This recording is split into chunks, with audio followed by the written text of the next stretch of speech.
तुम्हें पता है Indore cleanest city of India है। यहाँ सरकार ने सख्त मना किया है कि तुम चिप्स खा के रोड पे पैकेट नहीं फेंक सकते। तो लोगों ने पैकेट खा के रोड पे चिप्स फेंकना चालू कर दिया। और इंदौर क्लीनेस्ट से ये पता किसने लगाया है? क्योंकि ऐसे तो किसी के दिमाग में नहीं आ सकता कि इंदौर में कूड़ा कितना होगा। तो अगर अभी तक तुम्हें समझ नहीं आया तो मैं इंदौर से हूँ। हाँ, ऐसे फालतू में तो किसी को शौक होगा नहीं कि चलो यार इंदौर की बेइज्जती करते हैं, और सिर्फ इंदौर की करेंगे। मन्नू, इस बार अहमदाबाद को बीच में मत लाना। इंदौर में कोई कुछ करता ही नहीं कि भाई गंदा हो जाएगा। तो वहाँ पे सब लोग सुबह उठ के ताला लगा देते हैं और दूसरी सिटीज चले जाते हैं कचरा करना। तुम अभी जाके देखोगे इंदौर पे ताला लगा हुआ रहेगा। यहाँ तुम किसी का गला काट दो कोई दिक्कत नहीं, लेकिन काटने के बाद उसे गीले कचरे और सूखे कचरे में ध्यान से डालना। 400 लोगों को टपका दिया, 300 बच्चों को उठवाया, 5 बवासीर वाले अंकलों को पिटवाया। आज तक मुझे कोई पकड़ नहीं पाया, तुमने कैसे पकड़ा?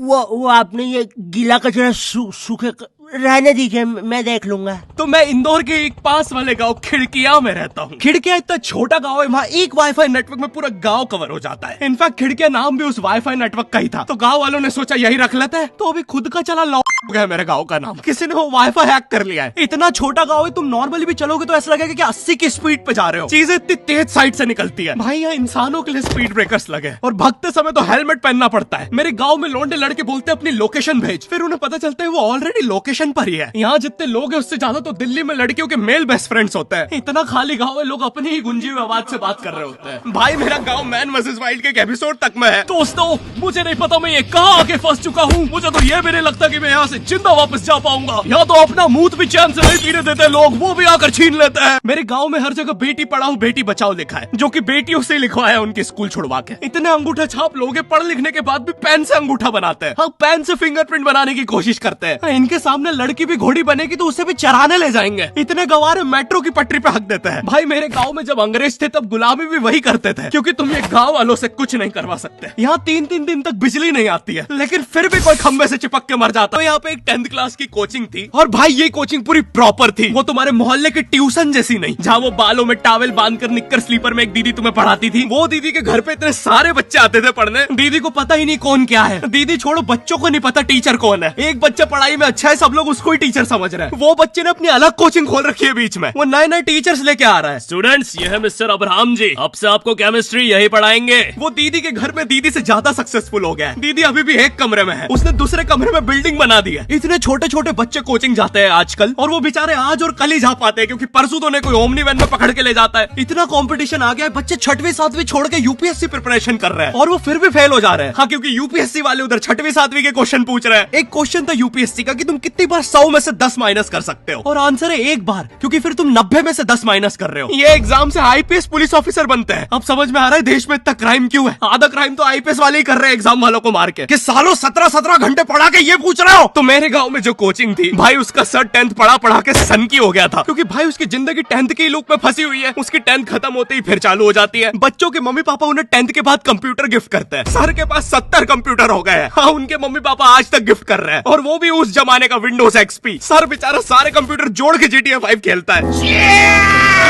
सर इतना 10th क्लास में है, वो कोचिंग के बाद अपनी ही कोचिंग की लड़कियों के सामने बाइक से स्टंट मार रहा होता है। देख कोमल, राज ने तो सबको पीठ पे कुत्ते मारे हैं, तू कोई नई नहीं है। शबाक, पीठ पे कुत्ते मारने वाला राज।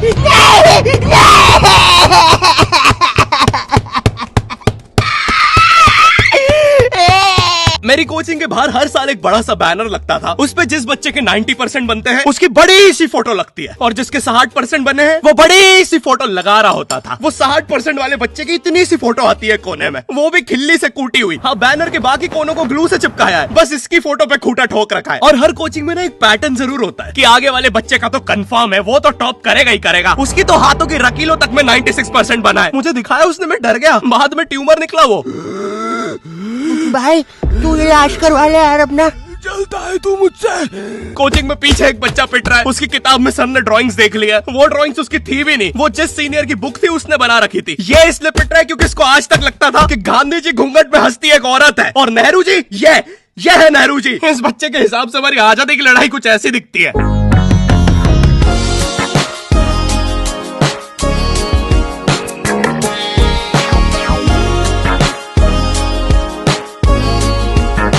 फिर आते हैं हमारे बोर्ड एग्जाम्स। बोर्ड एग्जाम्स मिलते हैं हमें डिफरेंट सेंटर। प्राइवेट स्कूल के बच्चे जाते हैं गवर्नमेंट स्कूल में और गवर्नमेंट स्कूल के बच्चे जाते हैं प्राइवेट स्कूल में। और भाई बहुत डिफरेंस होता है इन दोनों स्कूल में। प्राइवेट स्कूल के बच्चे बोलते हैं हमारी स्कूल के नीचे कब्रिस्तान है। गवर्नमेंट स्कूल के बच्चे बोलते हैं कब्रिस्तान के नीचे हमारी स्कूल है। गवर्नमेंट स्कूल की बेंचेस हमेशा हिलती रहती है। वहाँ के बच्चों के बुंड का बैलेंस ही वही हो चुका है। उनको तुम नॉर्मल बेंच पे बिठाओ वो उस पे भी हिलता रहता है। और भाई यहाँ की टॉयलेट ये बस टॉयलेट के लिए यूज नहीं होता है। अरे तुझे श्रेया का नंबर याद है क्या? चल मेरे साथ। कहाँ? अरे बाबा यहाँ तुझे किसी भी लड़की का नंबर मिल जाएगा। श्रेया अग्रवाल, श्रेया बंसल, श्रेया शर्मा, श्रेया राजा ने मिल गया। अरे लेकिन ये तो बंद है। अरे तो टेंशन की क्या बात है, इधर आइए ना, इधर बाकी नंबर भी है, चेक करिए। Shreya Jio, Shreya Airtel, Shreya Idea. Hello Shreya. हाँ बोल।